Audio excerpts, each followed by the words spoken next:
Welcome to our JavaScript web course. In this video, we will look at JavaScript loops. A loop is used to repeatedly run a block of code until a condition is met. We will look at three types of loops: a for loop, a while loop, and a do-while loop. A for loop should be used when you know how many times the loop should run. The while loop is used to run until a condition is evaluated to false. The do-while loop is similar to the while loop. The only difference is that it checks the condition after executing the statements, so the while loop will always run once, even if the condition is false. On this page, I have the result of a for loop. What I am doing is I am executing the code 5 times and displaying the result here on the web page.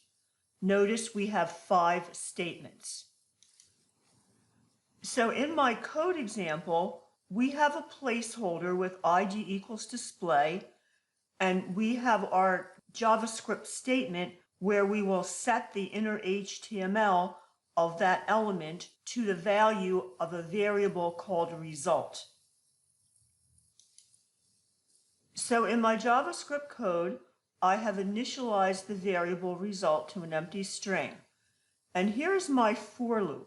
Inside the for loop, the code to be executed will be assigned to that variable. However, I am going to continually add the result to this variable.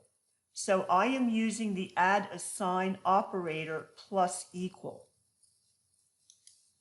If we look at the syntax for the for loop, we have the keyword for, and in our parentheses, we initialize our starting variable I to 0, followed by the semicolon. We have our condition I less than 5, semicolon, and we have our increment I++. So this code will execute until I is no longer less than 5. So the first time around, I equals 0. The condition 0 less than 5 is true. The value for the result variable, the number is the value of I, which is 0, concatenated with a break. Now we increment the I. This is just the way it works. Now I equals 1. The condition I less than 5 is still true. Then we execute the code. We will add to the previous statement the new statement, the number is 2, concatenated with the break. Now we have 2 statements. We increment I. Now I equals 3. We go through this again until I equals 4. We go through it again. At that point, when we increment 4, I equals 5. The condition I is less than 5 is now false. Therefore, the loop ends or exits. So again, here we have our result. We are displaying the number is 0 up until the number is 4. That is 5 times. Now let's take a look at the code for our while loop. We have the same setup in our HTML document. We have our placeholder with an ID equals display, and we are setting the inner HTML property of that element to the value of the variable result. So here in our JavaScript code, we have initialized our variable result to an empty string. A while loop differs from a for loop in that the value for I is initialized outside of the while statement. So here we have let I equal 0, and now we have the while keyword, and in parentheses is our condition, the condition being I is less than 10. So as long as that condition is true, we will continue to execute the code inside the curly braces. So I will start out at 0. 0 is less than 10. So now I am adding this statement to the value of the variable. The number is concatenated with I, which first time will be 0, concatenated with the break. Now we increment I++, I is now 1, so 1 is still less than 10, so we execute the code inside the curly braces one more time. And we keep on doing that until I is 9, because once we increment 9 to 10, the condition inside the parentheses, 10 less than 10, would return false. Therefore, the loop will stop. So here is the result on the web page.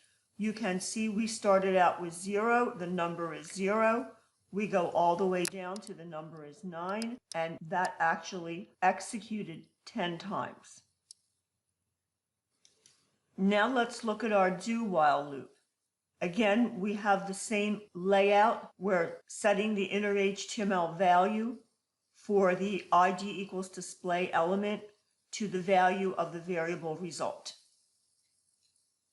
Here is the syntax for our do while loop. We set the value for I outside of the statement. So here I have let I equal 0. And first we have the do. So regardless of the condition, the code inside these curly braces will execute first time.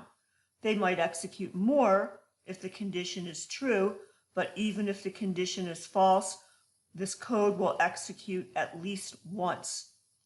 So here I have I equals 0. If I execute this statement, the number is 0 concatenated with the break. Now I increment I++.